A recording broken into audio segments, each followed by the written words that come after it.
So it is any given day, which means there is yet another live service video game disaster that we get to talk about.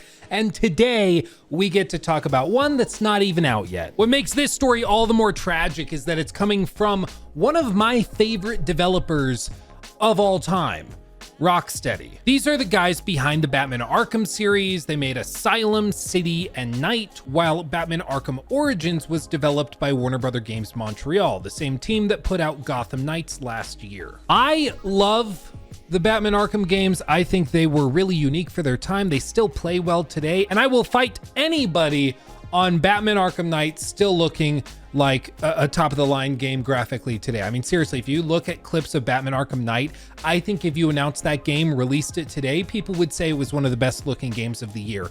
And it's 8 years old. It's ridiculous how well it's aged. Granted, the tank sections didn't age super good because they still suck, but hey, I mean, you can't have everything. But we're not here to talk about the tank sections in Batman Arkham Knight today. If you want to hear my thoughts on that, you can go check out my full critique I did of the game way back when. But rather today, I wanted to dig into Suicide Squad Kill the Justice League, which is the upcoming game from Rocksteady, which has not been received that great since it was announced, and since then it's been delayed and buried, and there's just a lot of very confusing things going on with it. I mean, perhaps the most depressing thing is the game isn't even out yet, and in a time when there should be a lot of hype and excitement for the title, the Reddit page is just like totally dead.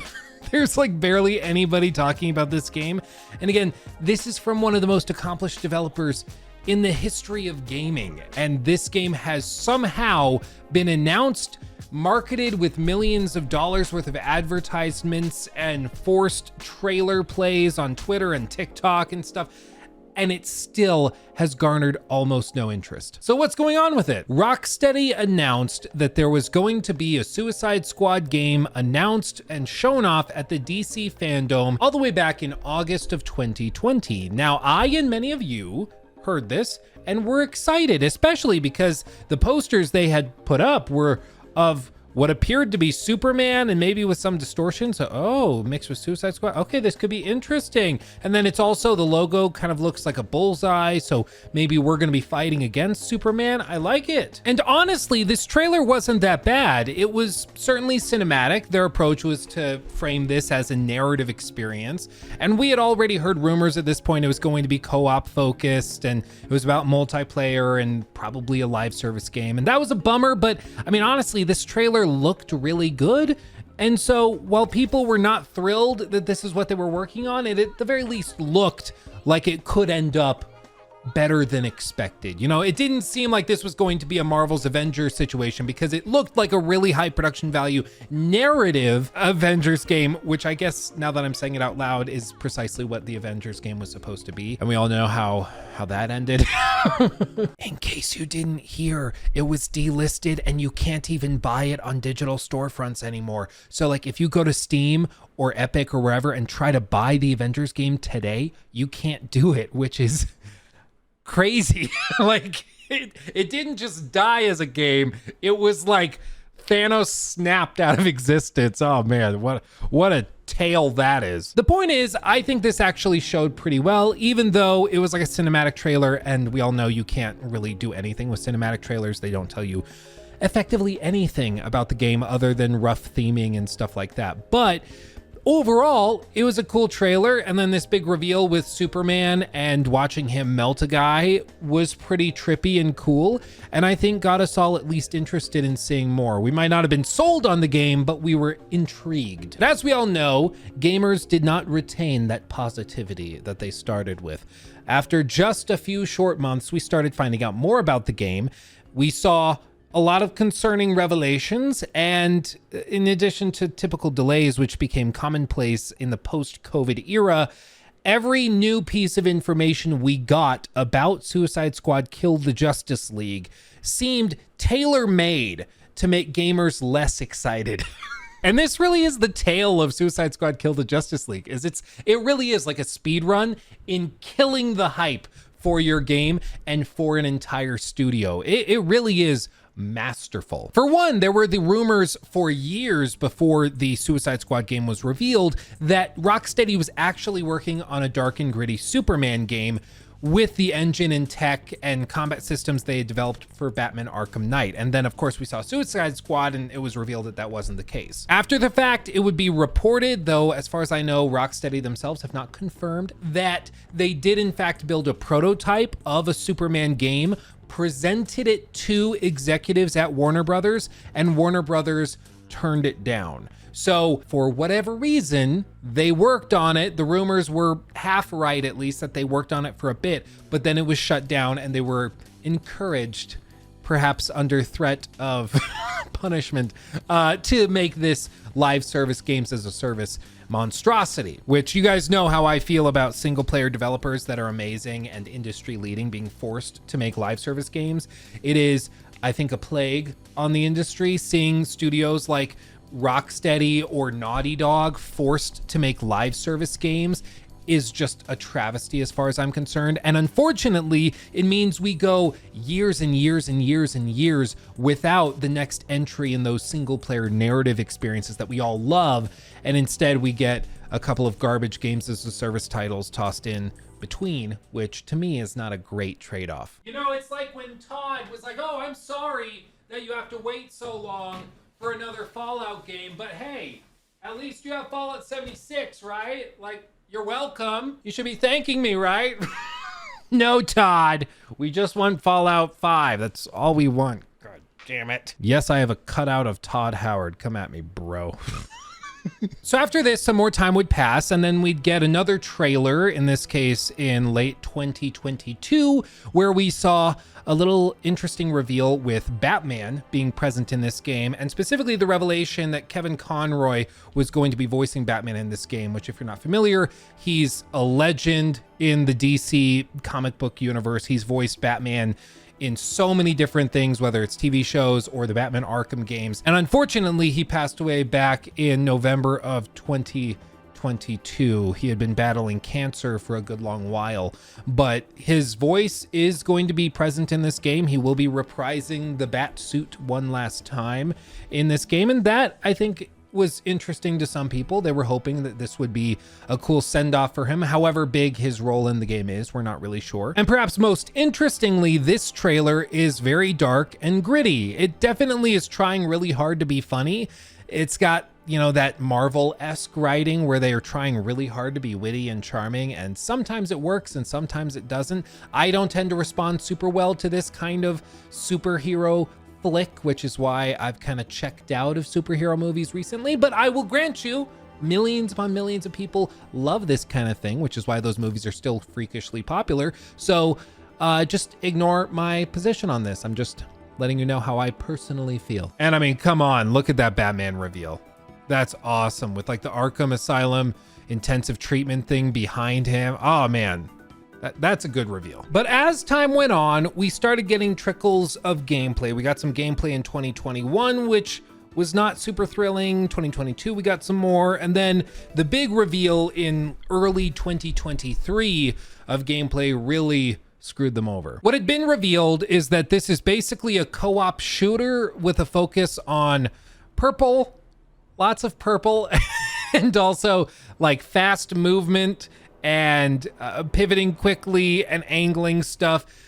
It's like, I get it. Some people will really like this and connect with it, but this, for a lot of people, including myself, was such a letdown. After playing Batman Arkham Knight, seeing what that company and studio is able to do, and then seeing this, it feels like a huge step backwards, and then also a pivot to another realm that isn't where they should be going. So this was a huge disappointment, but you know what? We can still try the game. We can still give it a shot. Who knows? Maybe it'll surprise us. But then the day came, February 2023, when we got an extended gameplay look at a closer to release version of the game, which seemed to have lighting effects generally toned down and actually decreased in fidelity. It looks way flatter. I mean, seriously, I know they're targeting 60 FPS.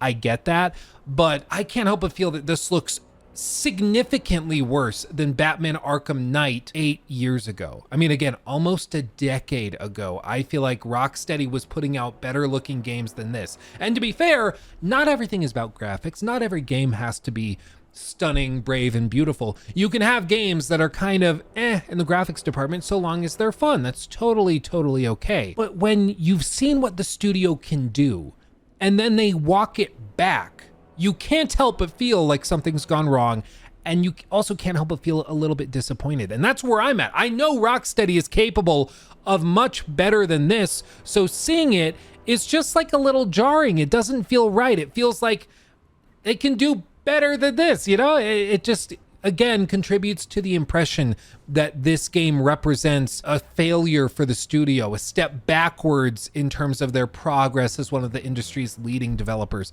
And more than anything, as you look around on screen, you can see hordes of enemies on the mini map in the bottom right. You can also see all of the weapon selection in the bottom left with different AoE effects, different movement effects, passive effects, and all sorts of stuff. And what really was the nail in the coffin here was when they revealed how progression and how leveling and weapon collection and upgrades work in this game. And listen, for some people, this is going to look awesome. They're going to look at this and be all giddy about it. Maybe they're a Destiny player. Maybe they like different types of MMO looter shooters. But for many people looking at this and having come off of like the Arkham games, this feels like another studio. This feels like an entire different genre, because frankly it is.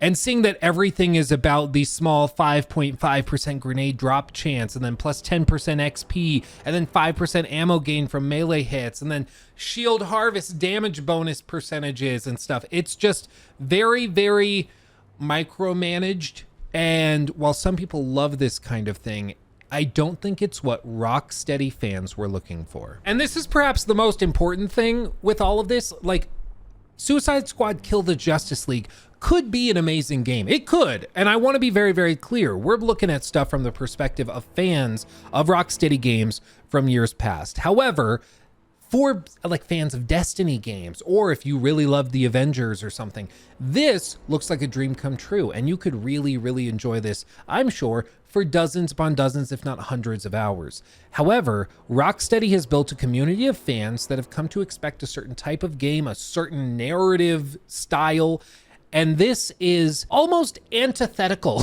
to everything their fans have come to know and love about them. It's like CDPR coming out and casually dropping a gacha like Candy Crush ripoff. You'd be like, maybe it's a good one, maybe it's like a really awesome Candy Crush ripoff, but how is this what you should be doing? And if they announced also that like, yeah, we had to put off The Witcher 4 to work on this, you would probably be a little pissed, because you're like, guys, what are you doing? And so while I absolutely agree that we should be cautious, we should give them a chance, we should not throw the baby out with the bathwater. It's possible this ends up surprising us and we'll love it and it'll be dear to us. It'll be game of the year next year and we'll all be groveling at the feet of Warner Brothers begging for forgiveness. However, the odds are that a lot of people are going to play this and it's going to feel like your typical games as a service title that's been built from the ground up to get you to subscribe to the battle pass that they have right next to the store. It's a completely separate tab. Apparently this wasn't enough. They had to also add in a store. And I would guess that it probably feels kind of meh.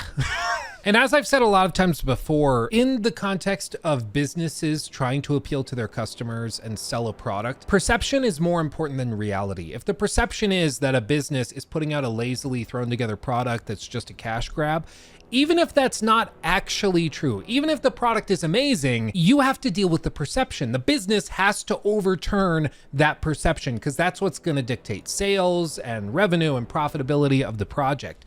And in this case, they are dealing with a huge problem. And that is that overwhelmingly, people are not super stoked on this whole concept. And bear in mind, this is with YouTube having the like to dislike ratio disabled by default. You can download an extension to add it back in, which is what this is. However, if that were not there, I have no doubt that this would have hundreds of thousands of dislikes on it. And that's simply because people are seeing this, and just like the top comment from Artemis Dev says, they're not like happy with it. They're sick and tired of these live service cash grabs. Love to see the community coming together to show them we don't need any more of those live service cash grabs. Okay, there's also some really funny comments here too. I love the part where Batman pulled out an assault rifle and said, "Say hello to my little friend." Yeah, that's one thing.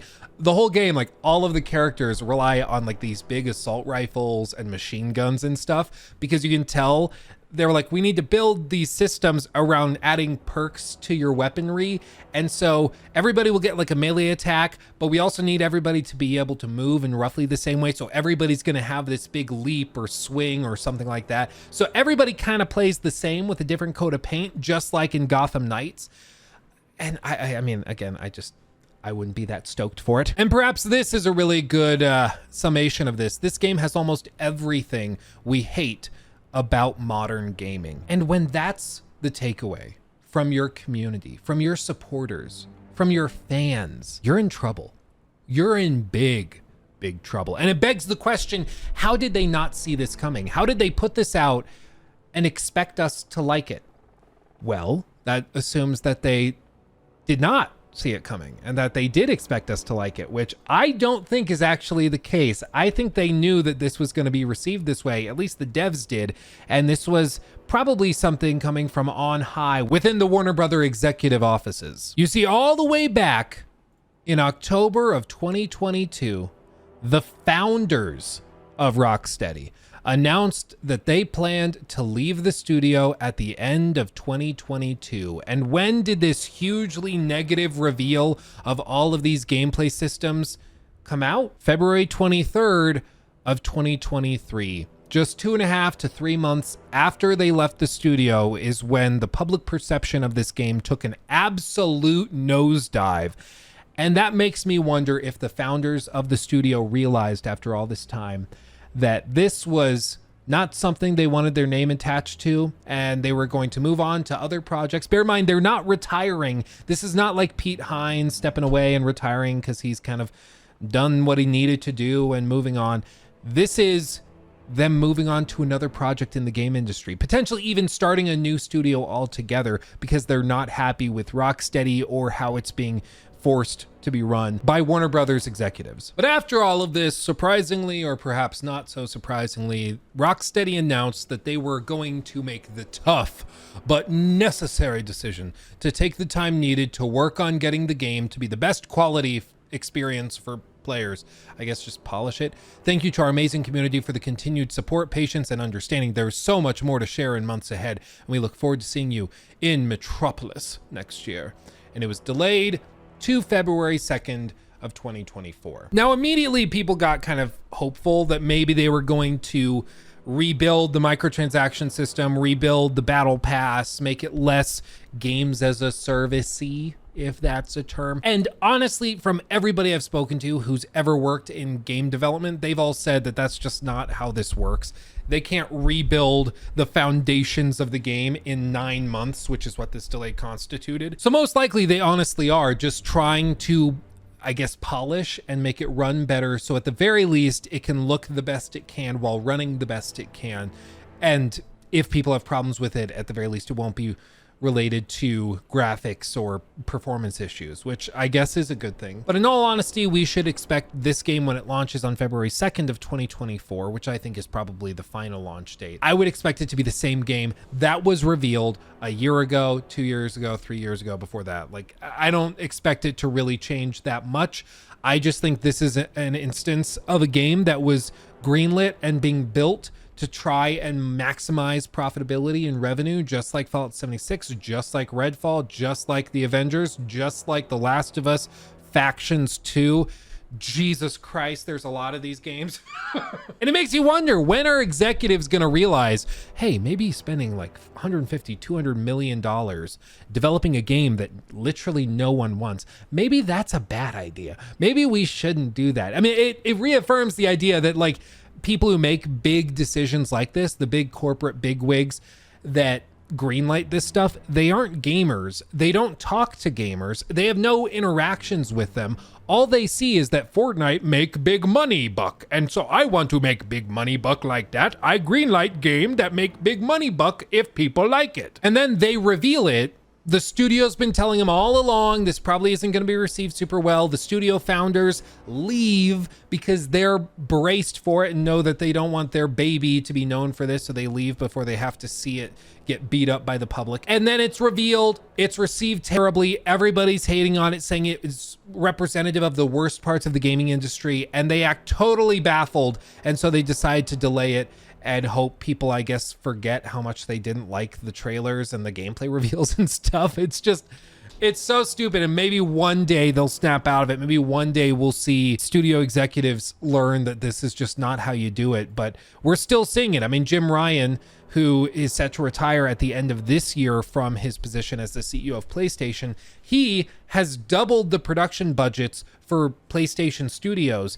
However, not for single player stuff. He's doubled it to make sure that they can produce just as many live service games as a service titles, which is just so disappointing. If you think Suicide Squad Kill the Justice League is going to be the last game like this that releases and is poorly received and people kind of hate on because it is just something nobody asked for, buckle up, because there's going to be a lot more of these. And even today, like when this video is being recorded, there was the revelation that Bungie is laying off 8% of their workforce because their revenue that came in this year is 45% lower than they projected. That's like expecting to make $100 and only making 55. That's a huge deal. That is a major bummer for them. And I can't put into words just like how many of these live service games are hemorrhaging money. And yet executives still greenlight hundreds of millions of dollars worth of them every single year, hoping that they are the one guy that figures it out and gets their Fortnite or gets their Warzone or Candy Crush. And it's just going to keep happening. We can be upset about it, and honestly we should be, and we should voice our concerns and make it clear we don't want this kind of game, but they're still going to keep coming, and so we just have to be resilient. And hopefully at the very least they just have studios that do this kind of thing, and then they leave studios like Rocksteady, Naughty Dog, Bethesda to do the games that they specialize in, and you know, then we can just focus on those and we can ignore these garbage piles. But you know what, let's move into the last act of this video, which is to try and look on the bright side, try to find the good in this and be optimistic with it. So I'm gonna try to look at this and give it every benefit of the doubt, even though I really don't think games as a service titles generally have earned that benefit of the doubt. But you know what, let's try to be positive. First things first, I do think the movement looks pretty good. I do think this is really flashy, and I could see playing this with friends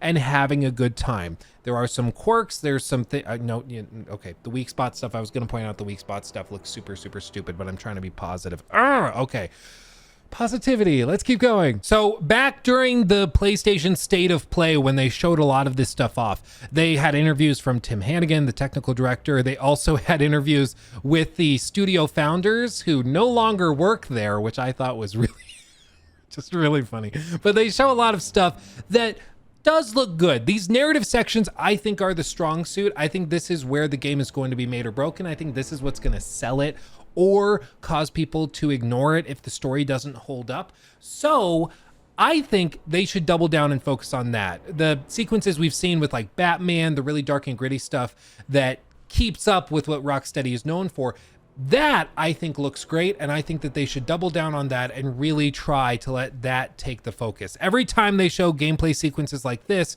I think people get less stoked on it. We're trying to be positive. They get less super excited about it, right? Is that good corporate speak? I'm trying. And there are things like this where they've shown off weapon customization, the ability to get all sorts of different modifiers. I could see this being fun if you like to min-max games and stuff. And frankly, when I'm in the right mindset to play games like that, like usually for me, it's like Monster Hunter or something like that, I do enjoy min-maxing. So if I go into this game with the right expectations and approaching it not as an Arkham game, but as a live service game, I could see having a really good time with it. I think especially if they've hired the right people and they've balanced it properly. I think you could have a good time with it. They've also showed some other stuff like these cosmetics, which I think are kind of hit or miss. Some of them look really cool. Some of them are like this, but they have also clarified in an FAQ on their website that these are cosmetic only and will have absolutely no impact on gameplay.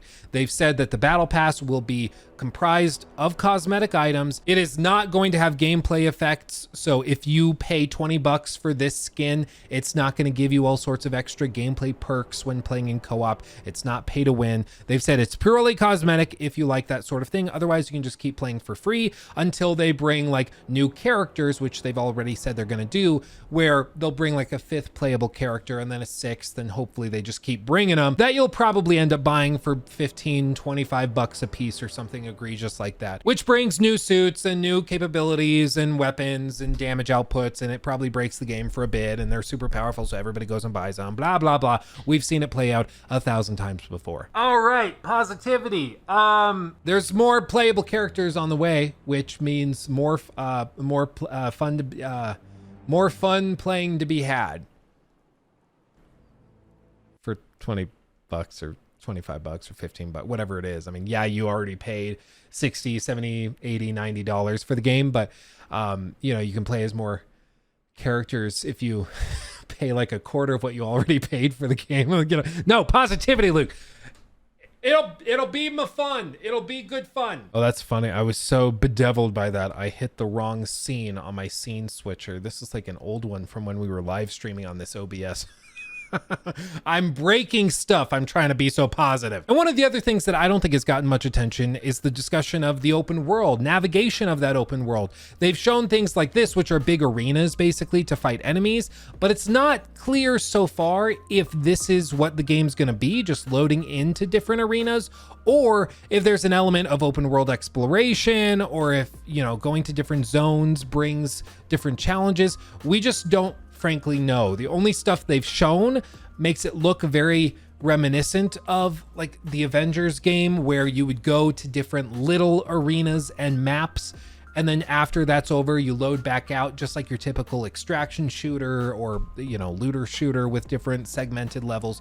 So we really just don't know what this is actually going to look like when you start playing it, but they've said stuff like that you're going to have a car or a van, I guess, that can be customized. It can have weapons attached to it. So it begs the question, are we going to drive that vehicle? Can we shoot the weapons in the vehicle? Like, what does that mean? When are we going to use the vehicle? So there's all sorts of big question marks surrounding it. And to me, it just reaffirms the idea that we know very little about this game, honestly. If this really is all there is to it, if everything we've seen is the video game, absolutely. I think people, trying to be positive, should withhold their pre-purchase until it's been shown to be more impressive than it currently is. Does that work? But when you look on the website, there's actually a good amount of information. If you go up to the top of the site, go to the FAQ listed right up here behind my face, you can see that they answer a bunch of individual little questions, like what type of game is it? And I'm just gonna be upfront with you. If you have to clarify what kind of game X game is after you've released like half an hour at least of gameplay footage and trailers and media interviews and stuff, something's gone terribly wrong. If people still don't know what kind of game it is, somebody needs to probably change jobs. But then in these frequently asked questions, there are some statements made that make me think it's going to be much more like your typical like live service extraction shooter almost, because they describe it as active missions, not as like exploring a world. There is an overworld or like a map for you to go through, but it's possible that that map is just comprised of a bunch of little individual levels. Just like in Avengers, you could say, yeah, there's a world for you to explore, but that really just means that there's like 8 levels in an area that they call a world, you know? And there are also some good things to mention, like they've said it will support full cross-platform play for online co-op. That's cool. There apparently are no plans for split screen co-op, which sucks ass as far as I'm concerned, but you know what? This is 2023. I guess I should just get used to it.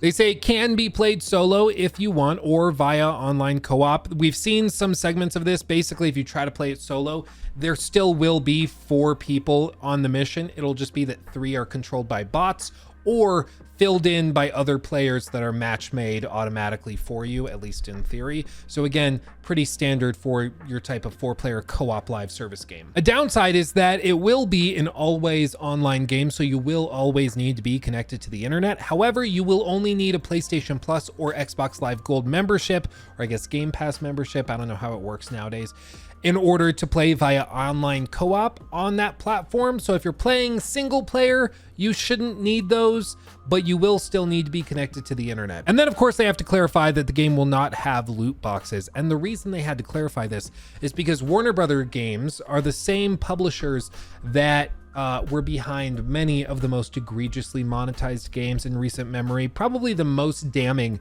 one that we could point to would be Shadow of War, or I guess the full title is Middle-earth: Shadow of War. And this game was so heavily monetized that many people said it entirely broke the game back in 2017 when it released. And in fact, the blowback for that game was so terrible, paired with the negative reception of another 2017 game, Battlefront 2, which also had horrifically aggressive microtransactions and loot boxes within it, that they actually went in, patched it, and removed all of the loot boxes, removed all of the grind, at least as much of it as they could, and reworked a ton of in-game systems to try and make it play like a standard video game and not one in which you needed to pay tons of money in order to finish. Because as the game launched, if you wanted to play it, you could get through like the core story, I guess, in like 20-ish hours. But then there was an end game grind to get to the true ending, which required you to level up all of your orcs and then to go and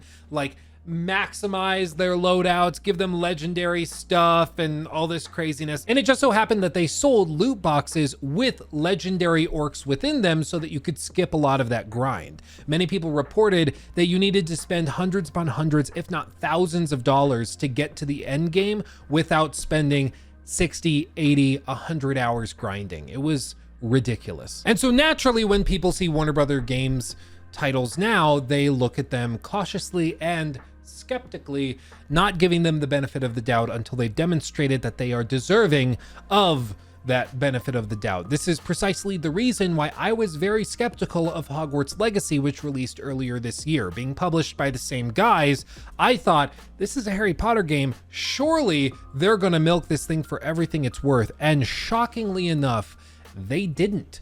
It was just a pretty solid game released at full price for a AAA title that ran pretty well. It had some issues, but all told, it was just a really good game at a fair price that had tons of content. Imagine that. Unfortunately, it seems like that is more the exception to the rule with Warner Brothers recently. Hopefully, Hogwarts Legacy kind of woke them up to realize, hey, we can make like $1 billion on a single release if we just put out a good game that people want to play. Shocker, right? A novel idea, crazy concept. So maybe they're learning after Hogwarts Legacy's success that they could have done the same thing with Suicide Squad and with future live service games that they're planning. And instead, they should just try to enable developers to make the best possible games they can make, offer them at a fair price with plenty of content, and word of mouth will carry, people will talk about it, and it will be successful. But you know what? Only time will tell if Suicide Squad can buck this negative attention that they have garnered at this point. And if I were a betting man, I would be highly cautious of putting any chips on this one, because it seems like there are many red flags associated with it and not a lot of green flags. I am really trying to think of things I could say that I'm really interested in with regards to Suicide Squad Kill the Justice League. And honestly, I've been sitting here for a while trying to fill out a little outline for this video, and I'm not I don't have anything.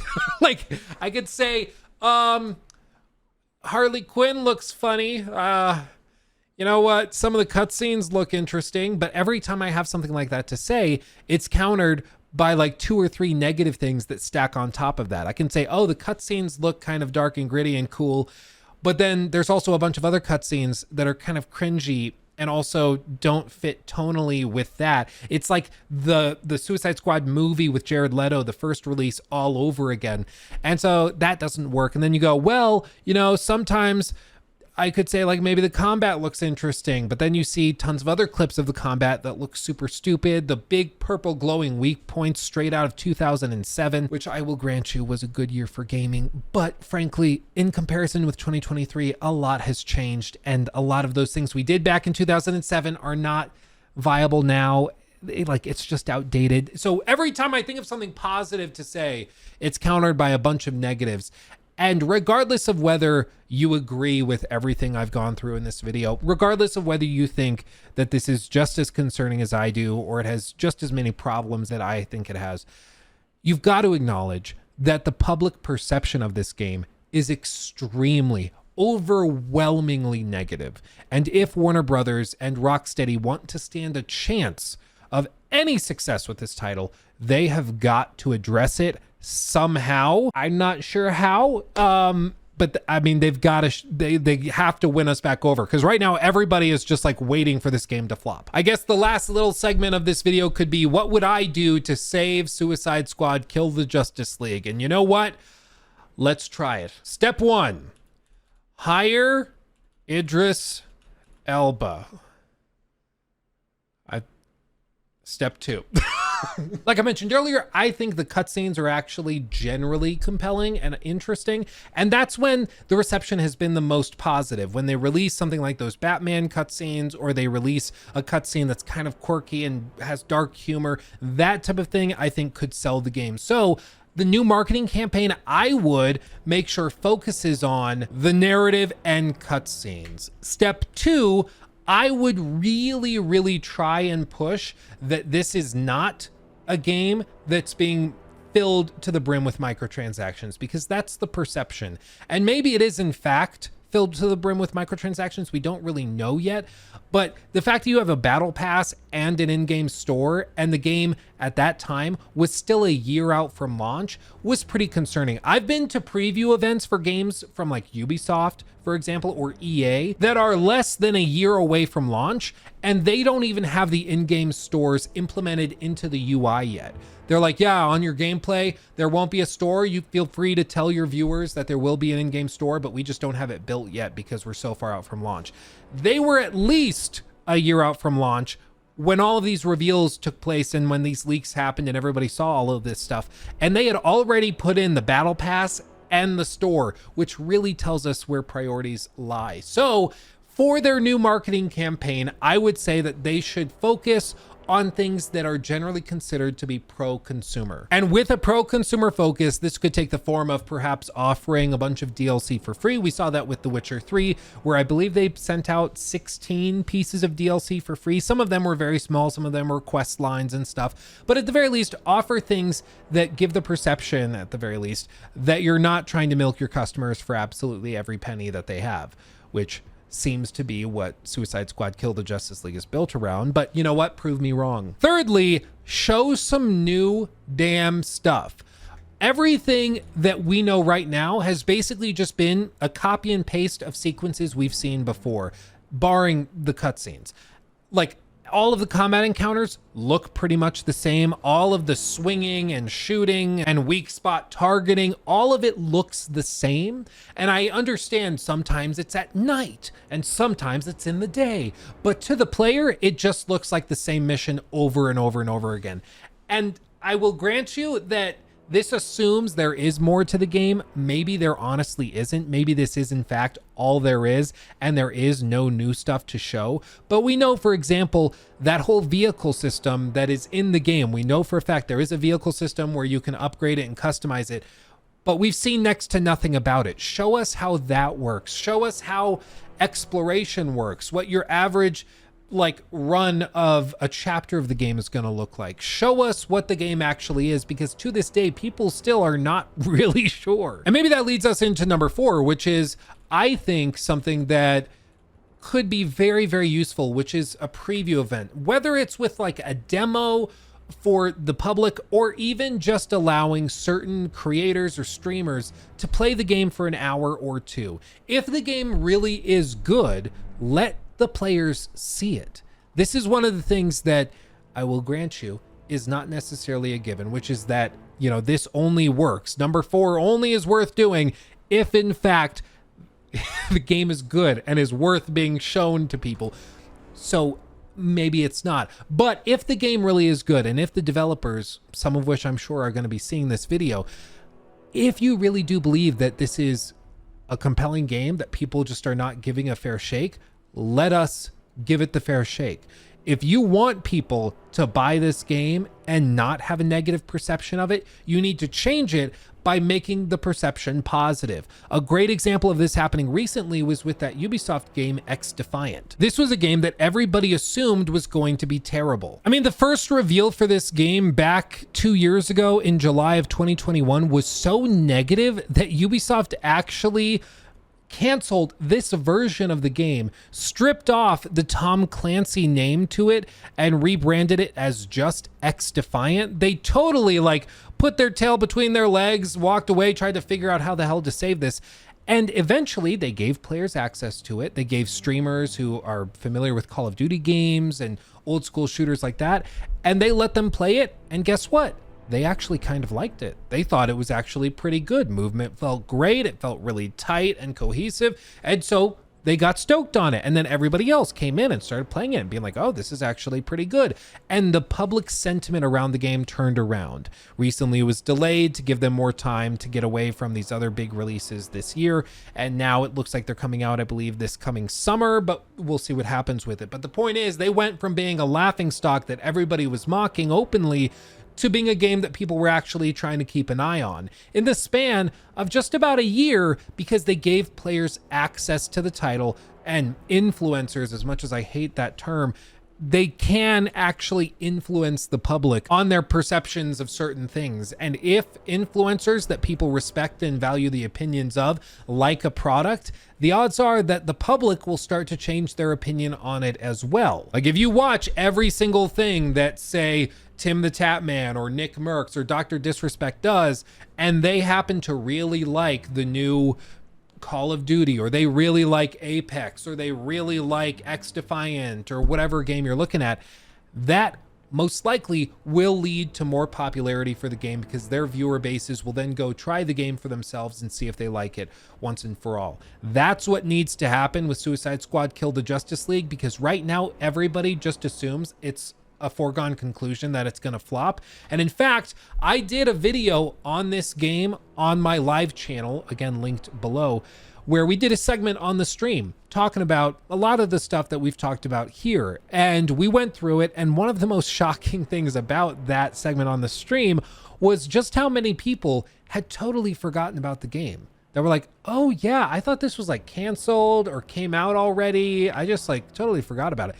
A lot of people had that perception and that impression, which to me is so bad. I mean, that is so bad. I can't even begin to describe it. For any product to be still releasing in the future, for public anticipation to be so bad that it's flipped into the negative. People think it's already happened. They're not even anticipating it. They're post-anticipating it, whatever the word is. They're past the point of thinking it's coming out even. There is so much marketing work that has to be done for Suicide Squad Kill the Justice League for it to find any semblance of success, that they really need to get on it and get on it fast. The fact that we are allegedly now just, 4 months out from launch, that to me is very worrying. Or no, 3 months? However far out. I guess this is November, right? So November, December, January, February. We're 3 months out.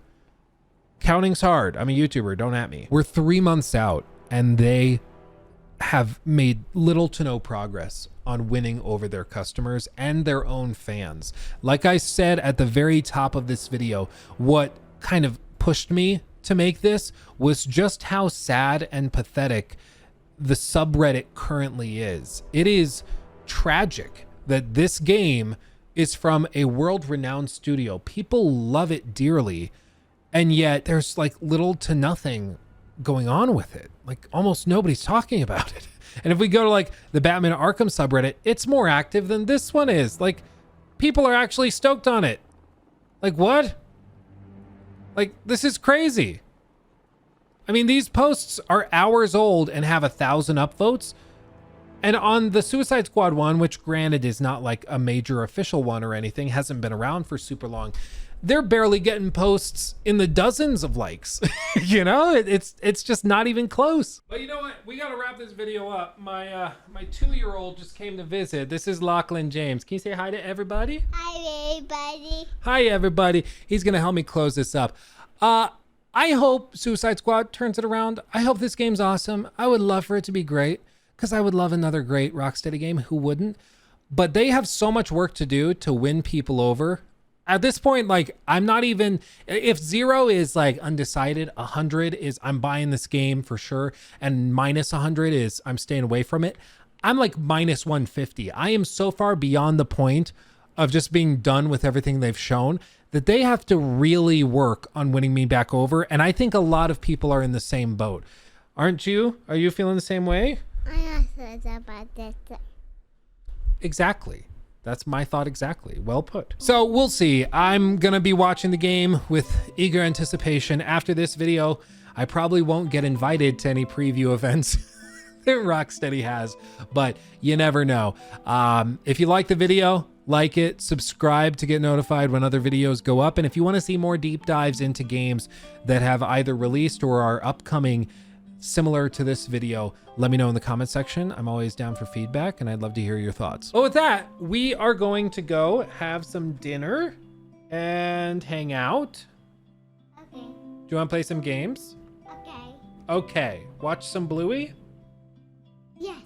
Yes. Okay. Much love, everyone. We'll see you in the next video. Thank you for making my life possible. Thank you for helping me like be able to afford to raise a child or two. And yeah, never think I take it for granted. We really appreciate it. We love you dearly. Thank you for watching. Can you say bye-bye, everybody? Bye-bye, buddy. Bye-bye. See you in the next video. Bye-bye.